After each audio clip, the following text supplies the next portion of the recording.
कुछ करने की आवश्यकता है, अपनी ताकत का एहसास कराने की आवश्यकता है। ये कौन मौलाना हैदराबाद से बोलता है, कौन कहां से बोलता है, इसलिए बहुत चिंता मत करिए, क्योंकि बकरे की अम्मा कब तक खैर मनाएगी आप देखते रहिए। बस बहुत दिन चलेगा नहीं ये। उन सबको मालूम है कि आने वाला समय और आने वाला दिशा क्या होने जा रही है। यह हिंदुत्व की सदी है और हिंदुत्व की सदी केवल भारत की नहीं दुनिया की सदी होगी। पूरी दुनिया के अंदर हिंदुत्व का झंडा एक बार पुनः मजबूती के साथ भगवा झंडा दुनिया के अंदर कोने कोने में लहराएगा। उसके अनुसार एक बार पुरुषार्थ किए जाने की आवश्यकता है। हिंदू कभी निराशावादी नहीं हो सकता है, कभी नहीं। दुनिया के अंदर तमाम संस्कृतियां मिट गई, तमाम परंपराएं मिट गई, सब कुछ नष्ट हो गया, कोई पूछने वाला नहीं, इतिहास में नाम शेष हो गए। लेकिन इतनी विपत्तियों के बावजूद, हजारों हमलों को झेलने के बावजूद, तमाम षड्यंत्रों के बावजूद, अंदर और बाहर दोनों से हमलों को जूझते हुए भी अगर सनातन हिंदू धर्म मजबूती के साथ खड़ा है तो वह किसी के बल पर नहीं, इस जनता की ताकत के बल पर है। और जब तक ये आस्था सनातन हिंदू धर्म के प्रति आप सबकी बनी रहेगी, भारत माता के प्रति आपकी बनी रहेगी, दुनिया की कोई ताकत आपका बाल बांका नहीं कर पाएगा। बहराइच में महाराज सुहेलदेव पासी के सामने लोग लड़ने के लिए आए थे, मात्र 2 लोग बचे थे, सबके सब मार डाले गए थे। और 1971 में 95,000 पाकिस्तानी कायरों को किस तरीके से मुर्गा बना करके नाक रगड़ने के लिए मजबूर कर दिया गया था भारत के बहादुर जवानों के द्वारा। और अगर इसके बाद भी आंखें नहीं खुलती हैं तो एक बार पुनः देख लें अपनी ताकत को।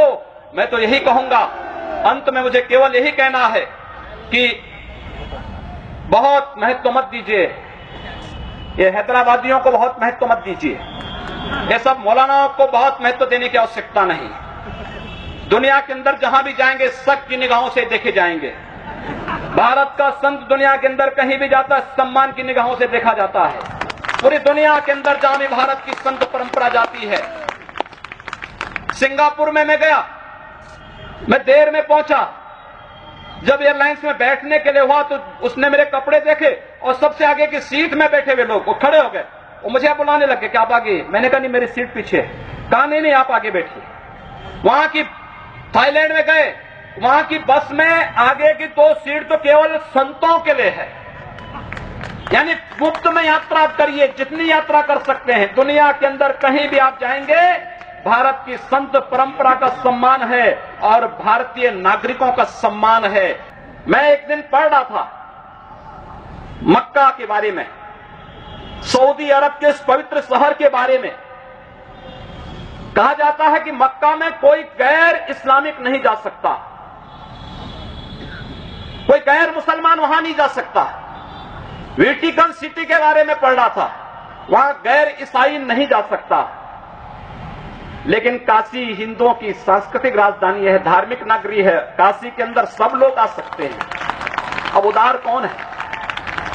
यानी हमारी काशी में सब लोग आ सकते हैं, ऊंची ऊंची मीनारें बना सकते हैं, मीनारों से चिल्ला सकते हैं, तो भी हम पर आवाज, तब भी हम पर आरोप लगते हैं। लेकिन सऊदी अरब में, मक्का मदीना में कोई दूसरा नहीं जा सकता, कोई नहीं जा सकता, कोई दूसरा गैर मुस्लिम नहीं जा सकता। वेटिकन सिटी में कोई गैर ईसाई नहीं जा सकता, लेकिन उन पर कोई आरोप नहीं लगता है, आरोप हम पर लगता है। आप उन सच्चाइयों को देखिए